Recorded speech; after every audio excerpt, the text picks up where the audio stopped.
Imagine looking at the entire universe and realizing that everything you can see, touch, or detect with a telescope makes up only 5% of reality.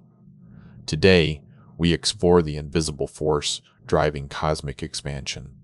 Scientists have calculated that our universe is roughly 68% dark energy, 27% dark energy, 27% dark matter, and just 5% ordinary matter, like the atoms, forming stars and galaxies. This unseen repellent force is required to explain why galaxies are moving apart faster over time, acting as the hidden engine driving the expansion of space itself against gravity. What makes dark energy so profound is that it uniformly fills otherwise empty space, which allows this dilute substance to dominate the total energy content of our cosmos.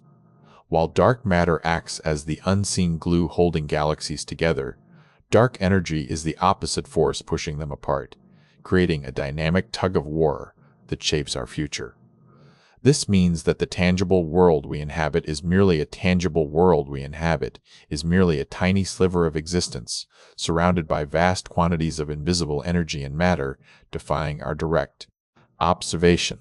As we look deeper into the inventory of the cosmos, we find that ordinary matter is a rare commodity, overshadowed by the overwhelming dominance of these invisible cosmic components. So there you have it. We live in a universe dominated by the invisible. What do you think lies beyond our current understanding of dark energy? Let us know in the comments.